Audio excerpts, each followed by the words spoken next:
Okay, we'll call this meeting of the Mansfield School Building Committee to order.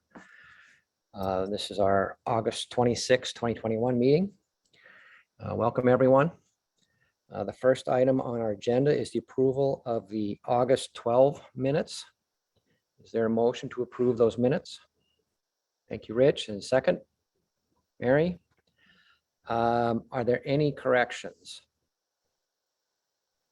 Tosh, I did have one thing I would like to, a sentence I would like to have removed where under the approval of the meeting minutes where it says Chris Kiefner requested the minutes be amended. That sentence, we don't really need to memorialize the changes. They just get made in the previous minutes. Okay, if there are no other items, all in favor of approving the August 12 minutes, please give me a sign. Any opposed? Any abstentions? Okay, so that passed unanimously then.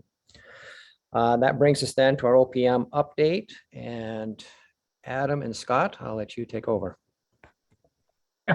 So by and large, we can get to some of the construction updates later when Al gives his presentation. And I did draft up as part of the meeting materials, just a high level overview of construction progress and projecting out. So again, we can talk about that a bit more in Al's section.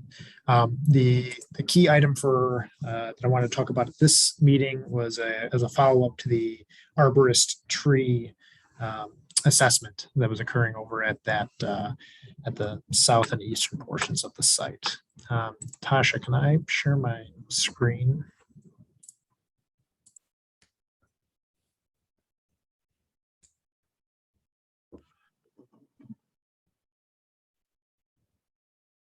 Can everyone see my screen? Yes, we can. So, and this is all in the items that were in the shared folder. So just as a refresher for everyone, what we're talking about is new school locations going here, and a lot of the trees have been cleared, thus exposing many of the trees here on the south and eastern portions of the site. At the September 22nd meeting, we went ahead, the committee approved having an arborist go out to examine the remaining trees to provide an assessment of their condition, do they need to be taken down, etc. So that assessment done by the arborist was based largely off of some information provided by the architects insofar as which trees might be close to where there might be children playing. So if they fell in a storm because they were weakened, we wouldn't want to put the children in danger. The arborist also looked, sorry about that, also looked at trees that were adjacent to neighboring properties here on the south. So the arborist did provide a report summary here of their findings. The critical focus from the standpoint of defining the trees to be taken down was safety, and basically them being a risk to abutting property owners and the planned school development. The arborist is still outstanding to provide the specific number of trees that were marked in the field. And it was on the order of 50 from what I understand from conversations with him. As you can see in this plan. Did you say 15 or 50? 50. I did a general walk of the site, and that appeared to be correct. In general, like I said, he's going to be providing a specific count. So in here, what you can see is just some areas marked up. The green area represents the general location of where those trees were marked in the field. Many of them sort of scattered throughout, either along the existing clearing line closest to the school, along with several that are nearer to the adjacent homeowners. We'll talk about this in a moment, but there was also 5 trees that had already been cut down. I believe it's at the end of June, early portion of July. The town tree warden and the arborist reviewed some trees that an adjacent property owner had pointed out as being potentially dangerous, and those have been previously cut down on an expedited basis because of the concern felt by the tree warden. Again, all of those are on this southerly area just south of the proposed new school location. And so what I did is I provided some just general photographs. So those that couldn't make it out to the site can see what some of the trees might look like. So this is just some general photographs looking south at the tree lines. And you can see a lot of them are trees with canopies that are focused near the top, which is one of the criteria that the tree warden had, I'm sorry, that the arborist had pointed out as a criteria for marking the trees for removal. And here's an example of some such trees. You can see kind of the marking at the bottom here. And again, other trees that have been are leaning or have been damaged in another fashion were marked as well.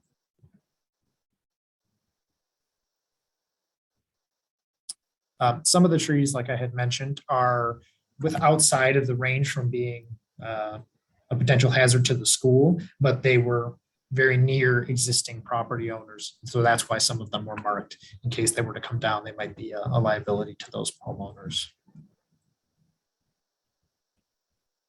And then, as I mentioned before, some trees had been previously taken down, cut down by the arborist at the request of the town tree warden. There were 5 in total. And so you can see that this property owner had brought them to the attention of the town. And so that's why they were taken down. So you can see 3 of them here. How close it is to the adjacent property owner. And then 2 more here.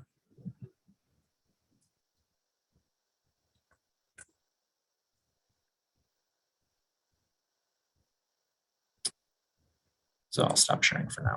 So that's just the general update insofar as what's occurred since the approval for the arborist to go out and do their assessment.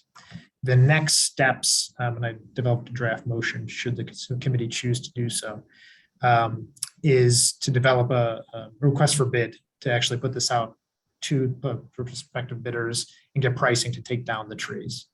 One of the comments that the arborist focused on pretty consistently was the need to get bidders out onto the site and have them physically walk through the area in order to determine what means and methods they would want in order to take the trees down. It was very difficult to anticipate what one bidder versus another bidder might want to do. One person might want a crane, one person might have a crew that they can have just go down and climb the trees and take them down that way.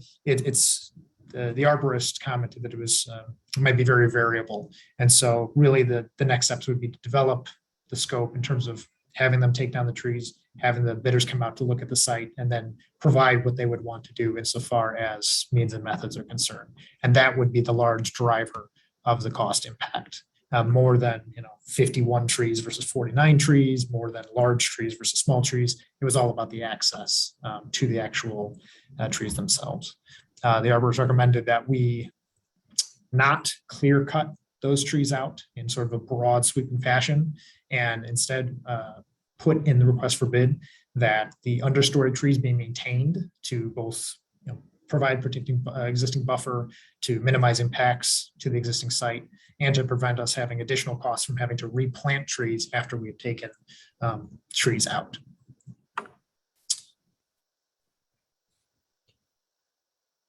So that's sort of the next steps, and what the request would be from the committee is to authorize Colliers to go ahead and put that bid together, so we can get that out onto the street and start getting numbers in, getting bidders out to the site.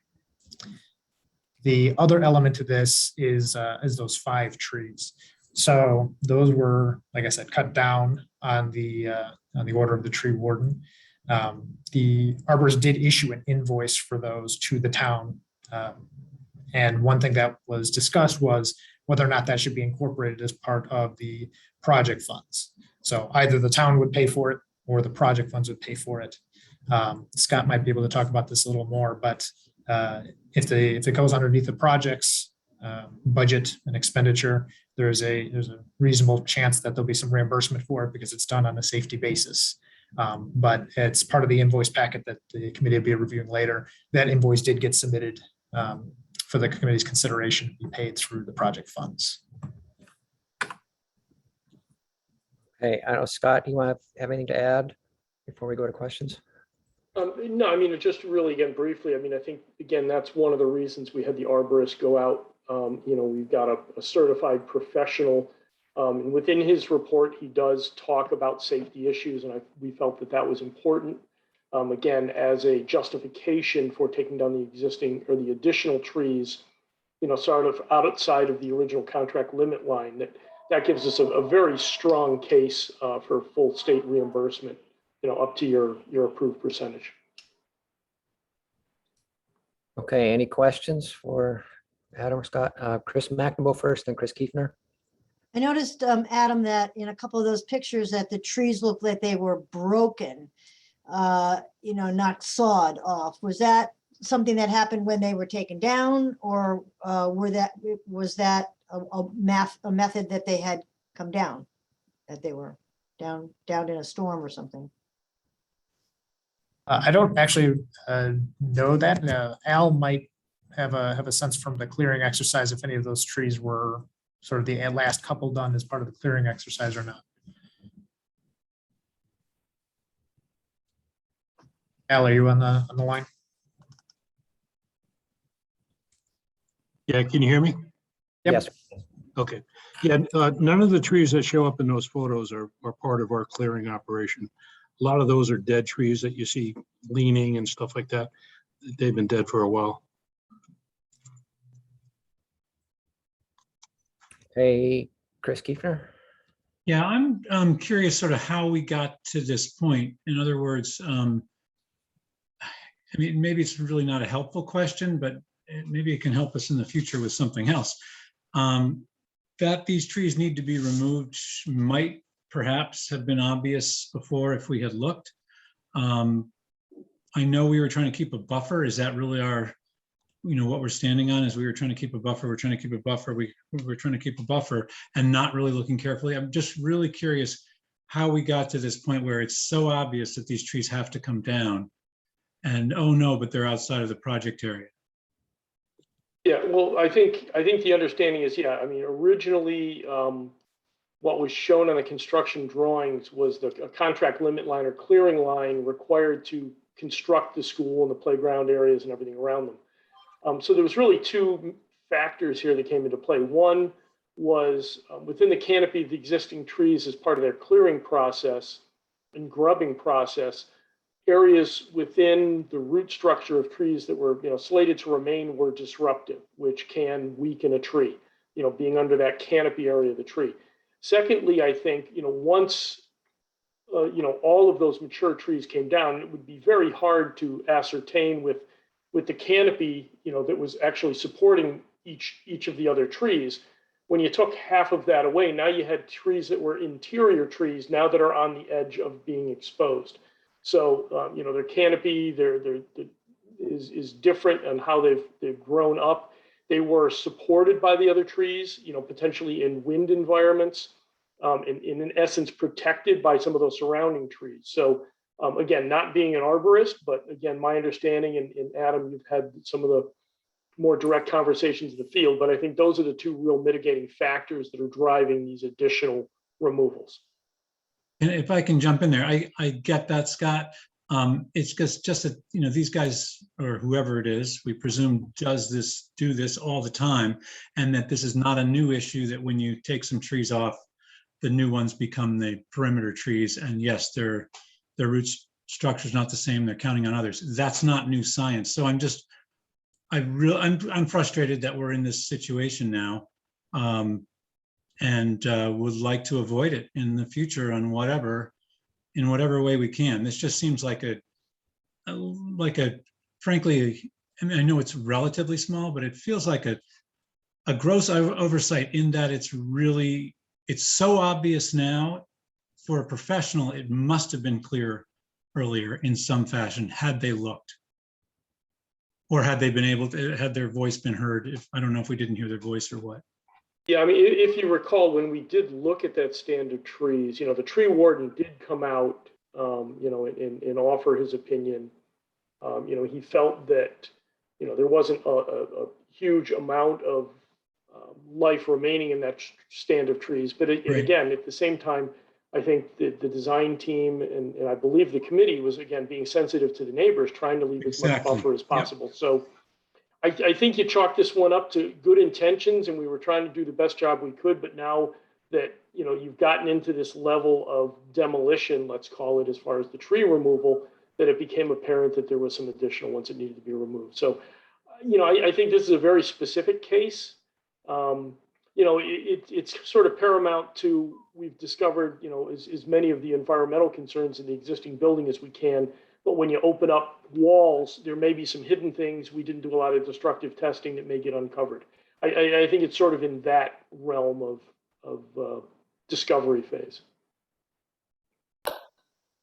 And just to add on to that, it is to your point, you know, that could have been noticed earlier, but it is getting noticed fairly early in the project. It's not as though we're catching this way down the line and dealing with it when there might be other site elements that we have to work around or problems of that nature. So, you know, if someone were to have noticed earlier, it still would have been the same focus of, rather than clear cutting trees and making the topography suitable for the new building, it would have had still be a selective removal of trees to try to maintain the understory.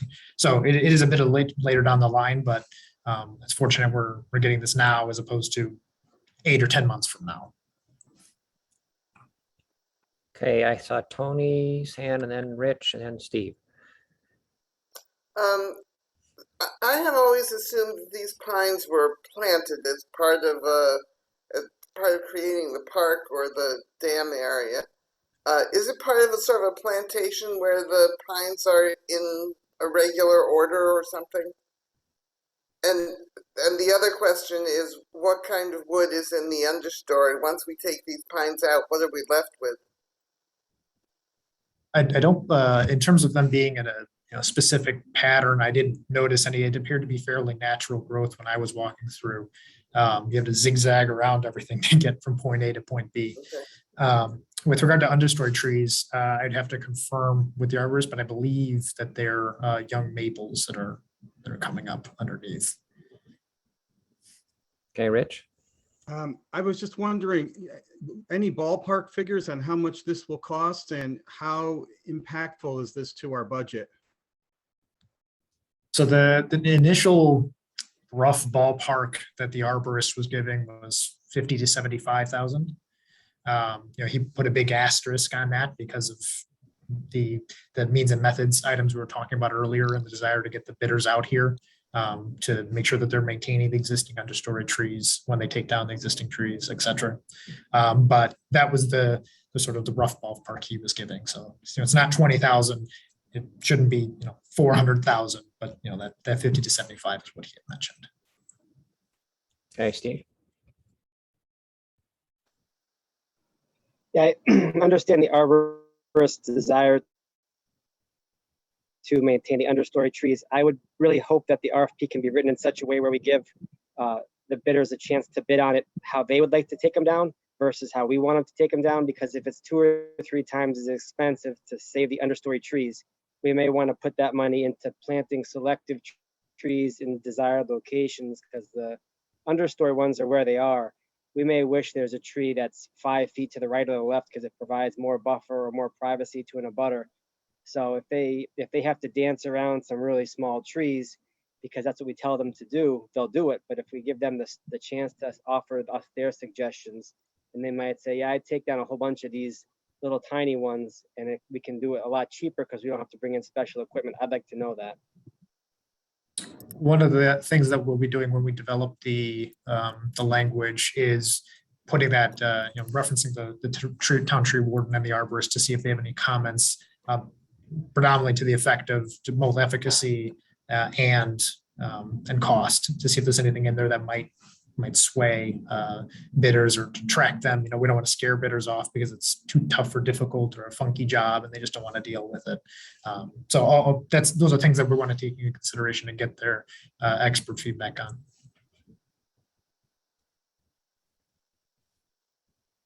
Okay, any other questions? So I guess the next item of business then, or the next step in this would be to authorize Colliers to develop an RFP for tree removal services. So is there someone willing to make that motion? I'll make the motion that we authorize Colliers to gather bids related to the removal of these trees. Okay, is there a second? All right, Chris, McNamara then? Oh, yep. And I would further, I think Steve was sort of saying this, I'd like to give the removers the chance to kind of bid it both ways. If they're careful, what's it cost? If they're not careful, what's it cost? And with the thought being, I'm not sure if this is what you're saying, Steve, you came in and out on my end. It might be less expensive for us to buy some saplings and pop them in. So versus telling them to be really careful and then charging us an additional $500 because they were careful.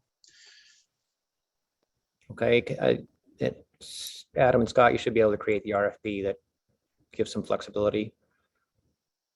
Yeah, the intent was to get to review and see what made sense in terms of getting the most, the best scope and the best options for what's there. Okay. All right, so we have a motion and we have a second. Then all in favor of authorizing Colliers to develop the request for bid for the tree removal services, please give me a sign. Any opposed? Any abstentions? Okay. All right, so then you can proceed with that. You have other items on your update? No, that was the large one if we want to go to the architect. Okay. In that case, then we'll turn it over to Richard. Yes, thank you very much. Good evening, everyone. I have about 5 or 6 items to report on. First of all, I believe that in the packet you have some notes from my job site observations. I do want to make a correction there. I indicated in my notes that the date of substantial completion is unchanged as August 15th. That's not correct. It should be July 15th, 2022. You may recall that there was a change order that extended the date, and that is the date per the contract right now. Right. So sorry about that. It's July 15th, 2022. During the job site meetings recently, there was a few things that came up. I just wanted to brief the committee on that. One is the need for a temporary installation of temporary equipment to continue the water service to Southeast School as construction proceeds. The contract with Newfield was for them to build a new well house that would provide service to Southeast School, fed from that permanent new construction, that well house. However, because of procurement complications that have arisen, such as the storage tank, as well as the pipe for that permanent installation, the subcontractors have volunteered a different strategy to install a temporary equipment to serve Southeast School from the new wells. And that would continue until the material arrives for the permanent well house. It's not a change order, but this is something that came up during job meetings. There was an on-site meeting with our well consultant with representatives from the Connecticut Department of Public Health because a permit is required for that temporary equipment. Even though it's going to only be there for a few months, once the permanent well house is built, that temporary equipment will be removed. So that's in process. Maybe Al can comment on that a little bit later. Other things that came up during the job meetings were, and I believe it came either from Kelly or from Lauren when they asked, one of them asked, what's the height of the toilets in the school for the pupils? And we said, well, it's 15 inches. And the reason is it's 15 inches is because we're using wall-mounted fixtures. These are elevated above the floor so that it's easy to clean underneath. And so then we talked about whether it's possible to reduce the height of those fixtures If we reduce the height of those fixtures, then they would be floor mounted, which everyone doesn't really want because for maintenance purposes, it's not ideal. It also would require a change in the plumbing design. So we kicked it around for a while in the trailer, and then I think someone suggested, and I can't remember who, why don't we put stools in the most affected areas, which would be the pre-K and K classrooms. Sometimes you can get toilets that are only 12 inches high, provided that you're willing to do floor-mounted versions of toilets. So I asked Susan Pinkney, who is preparing the FF&E, the furniture specs, to make sure that we include stools, washable, durable stools to be used by pupils who are on the small side. Another thing that came up was signage. So the contract with Newfield requires that they install signs identifying each and every room in the building. And those have numbers and in some cases names as well as numbers. And the reason that we number each and every room is because we are keying, we're preparing a key schedule as well as lock sets. All of that has to be done by the people who will be providing hardware. So we want to make sure that those lock sets have identifications that match the doors. And those doors are numbered based upon the room numbers. However, for a visitor to the school for the first time, it might be confusing if they're going to be using those numbers for room identification. So we talked about changing those numbers or perhaps even supplementing those numbers with wayfinding numbers. I believe, correct me if I'm wrong, Kelly, I believe Jeff has forwarded to you floor plans, and I'm hopeful that you and perhaps Lauren can mark up the classroom numbers, and those classroom numbers would be in the order that you prefer. And so we can address that as soon as we get that direction from you. So I agree, ball's in my court. I'm frankly a little focused on getting school open right now, but I promise I will get to it sometime next week. It's not a problem. I don't think this is on the critical path. We are going to proceed with the numbers as is. And we're not going to change the fire alarm panel numbers or the hardware numbers. We'll just figure out a way to add wayfinding numbers to the classrooms. I think that would be the proper answer. And that can be added on later on. Okay, great. We have a brainstorming session scheduled. This is for the educational walls. And the purpose of the brainstorming session, which is scheduled for September 14th, is to discuss what those educational walls could feature. There should be some graphics, there should be some narratives. Some of the things we talked about, I believe, in this committee were perhaps a history of the site, a history of Mansfield, what is a net zero energy school, what are the components that are visible that pupils and teachers and visitors can see. So those kinds of things could be on the educational walls. And the brainstorming session will be able to identify which walls they should be and what the subject matter could be on those educational walls. And then after that, we can get proposals to actually execute those walls. And there's a wide range of things that could be done, whether it's items that are affixed to the wall or graphics applied to the wall, or artifacts. All of those are possibilities. We can get proposals to actually execute those kinds of features. This would have to be funded through project contingencies. This is not something that's built in. This is something that came up after we had a presentation that was done by Yugon and Tomomi. You remember, they came up with some graphics and some colors and suggestions for different kind of patterns. Those features that were presented are incorporated into the project and would not be a change order. They're already built in. We're talking about additional educational display walls. And I believe that's all.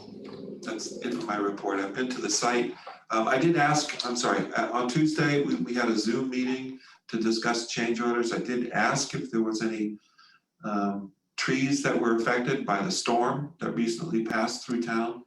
And unless things have changed in the past couple of days, Al, I believe you indicated, and Collier has also indicated that there were no reports of additional trees that have been affected by the storm. No, you're correct. We only had the one, couple of storms ago, we had the one tree that fell down on our temporary fence. That was the only thing. But this past storm, no problems at all. We didn't even have any standing water when we showed up the next day. Unbelievable. There's plenty of standing water elsewhere. So if there are any questions for me, I'd be happy to address them.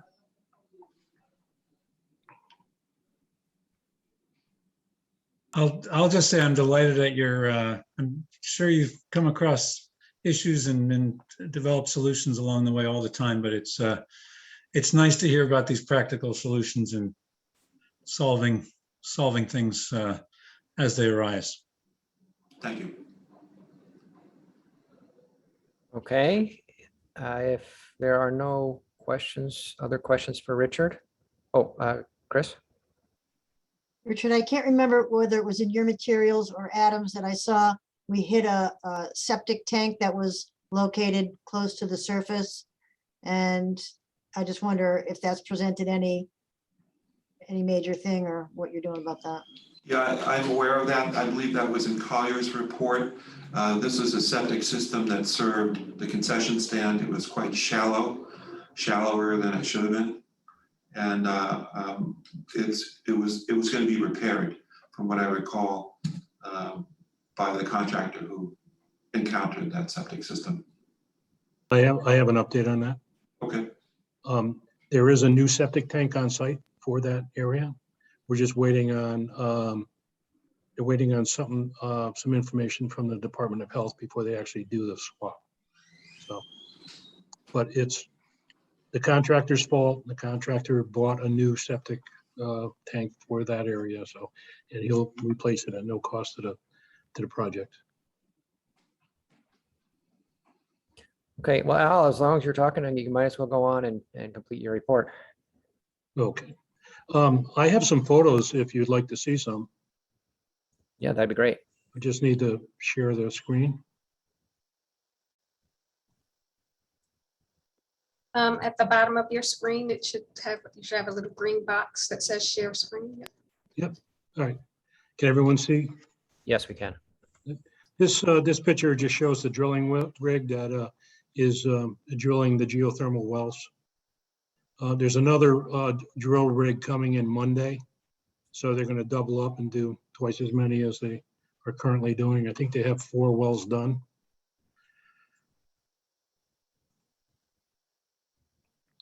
This is the retaining wall in lower level A. This is an interior wall that separates the lower level from the upper level. It's more than that. This is they're excavating for interior piers.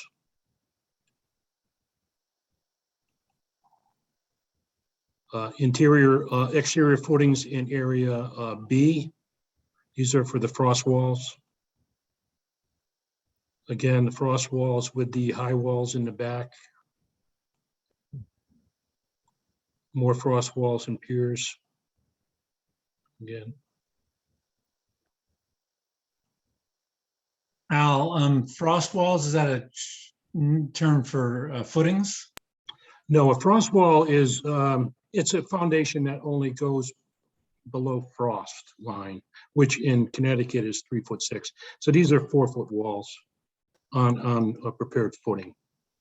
They're short walls. They're only 4. See, if you can see the rebar there, the rebar sticking up, it won't be much higher than that for the finished wall. And then the school gets built on top. The steel gets set on top of that.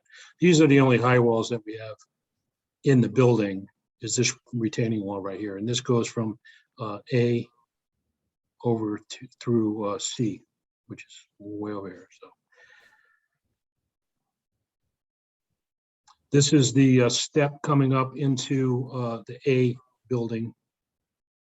We'll get these done on both sides of A. So we'll stabilize the retaining wall. We'll let it sit for a couple of weeks, come up to strength, and then we can start backfilling inside, get ready for the interior work in A. This is just a photo of, we poured a new pad for this is the existing school. This is the new egress, or the existing egress, I'm going to say. We put the new doors in. We also installed a light, exterior light today. So there is light here for if it's dark outside. That's where the portable classroom was. Yes, this is where the portable was removed. This is we'll clean this up, move the fence, loam and seed, whatever we have to do back here for the kids. This is the, they started backfilling the septic in the front of the playground, the north side of the playground.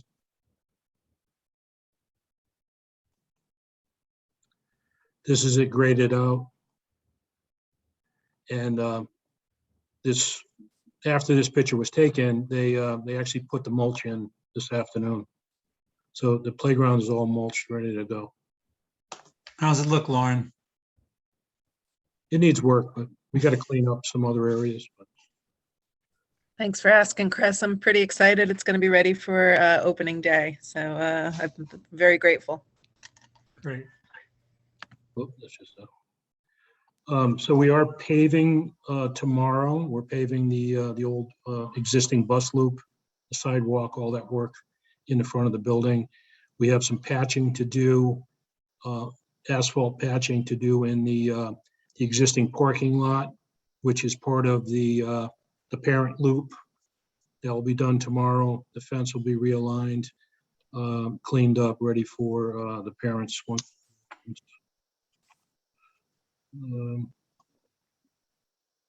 think that's about it for photos.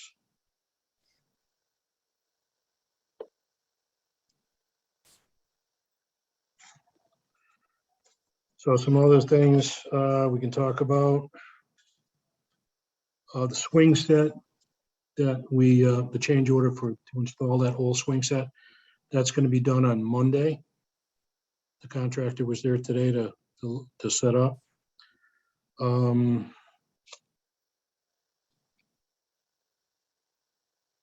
The fire protection water storage tank is coming September 9th. The initial parts and pieces are coming on the 8th. We have the dead men, the Stillwell, and the other parts and pieces come the day before. We prep it, get the dead men installed, get the gravel installed. We have a rigger coming on the 9th to lift the tank off the truck and put it in the hole.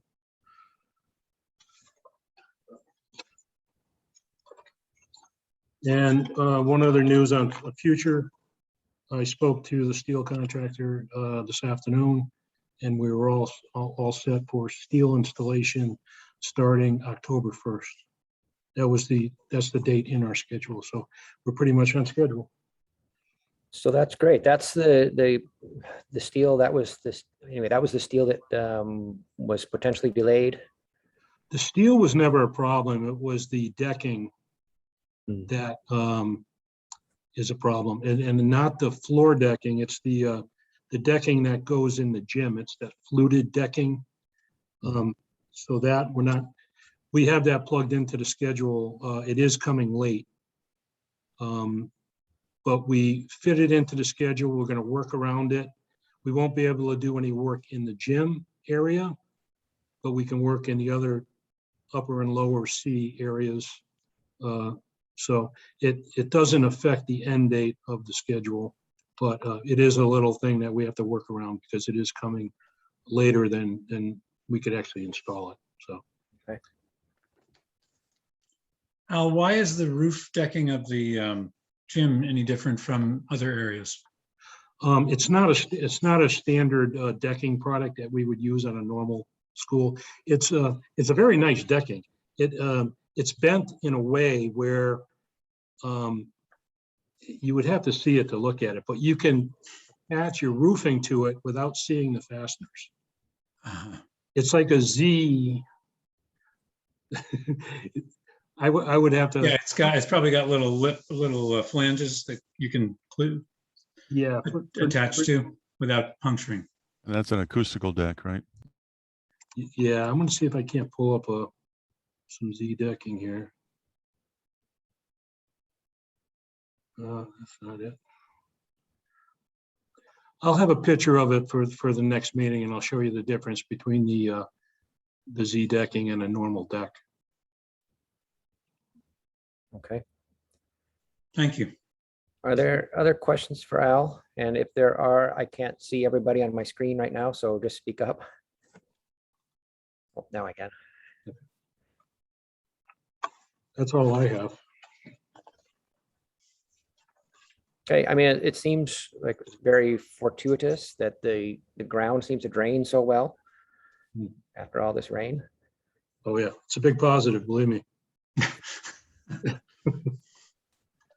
It makes working so much easier I bet. if you're not trudging through mud. Okay, no other questions then for Al? Okay, thank you for that, Al. Yep, no problem. And that brings us then to the review and approval of the project invoices. The invoices in the summary sheet were loaded into the to the SharePoint site. Yes. So I don't know if you want to run us through that. Yeah, before we do that and we get off the construction schedule, at a prior meeting, forgive me, I forget who, but I believe there was a couple committee members that wanted just a general overview that wasn't the entire full-blown construction schedule, to kind of give them a sense of what's going on site. So as part of the packet that was sent out in the SharePoint site, there was just a simple one-pager sort of high-level overview schedule that I had put in. I'll share it on my screen now. But basically, it's nothing too granular, but also not too vague is what we were trying to go for. Does this sort of address the committee's desire to kind of get a better sense of what's going on? So if you were to drive past the site, what would I be looking for? Footings, foundations, when steel coming up, major events, that kind of thing. Did anyone have any comments on that, or is this helpful? Is it something else you want to see?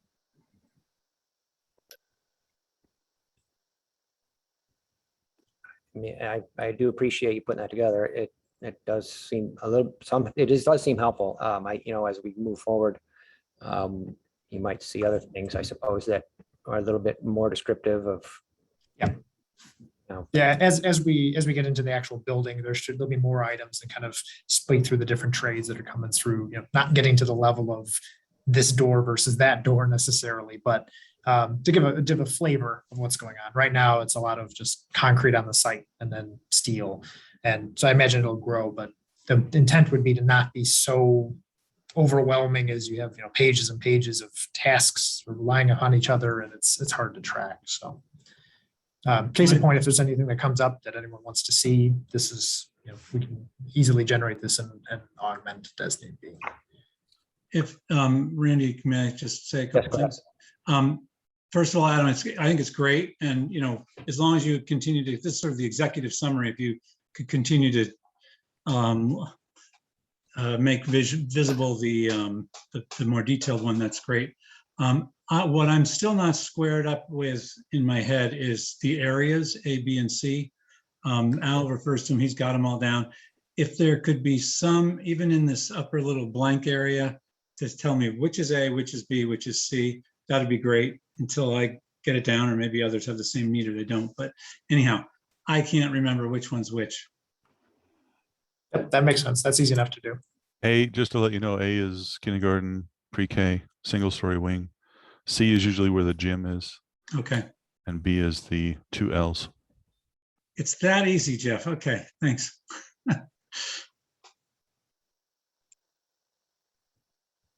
All right.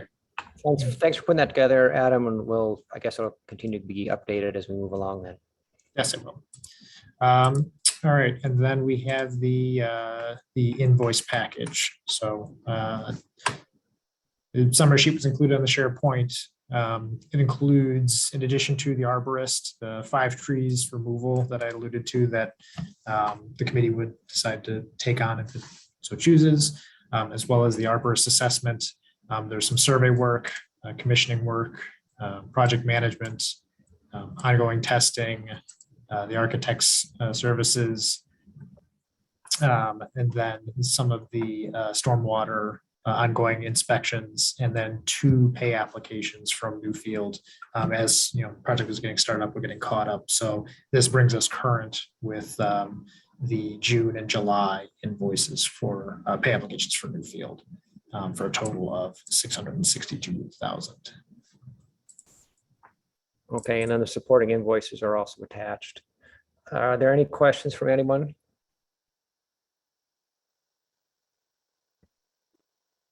And I have to scroll through to see everybody. So again, if you have, okay. speak up. There we There you go. go. All right, then hearing none, is there a motion to approve this invoice package? Mary? Thank you. All right, I would like to make a motion to approve monthly invoice packet for July 2021, which is dated today, August 26th, including invoices from Arborist Tree Care Services, LLC, BSC Group, CES, Collier's Project Leaders, Independent Materials Testing Labs, TSKP Studios, and Weston and Sampson in the amount of $62,425.55, along with the Newfield application for payment number 2 in the amount of $185,637.64, and Newfield application for payment number 3 in the amount of $414,003.91 for the total approval of $662,067.10. Okay, thank you, Mary. Is there a second? Okay, Madison. Any final questions or comments? Okay, then all in favor of the motion, please give me a sign. Any opposed? Any abstentions? Okay, so then that passed unanimously. Okay, so that concludes the items on our agenda. So at this time, I would accept a motion to adjourn. Thank you, Chris. Is there a second? Madison? Okay, then if you're in favor of adjourning, you can sign off and we'll see you next time. Thank you, Randy. All right, see you all. Good night, everyone.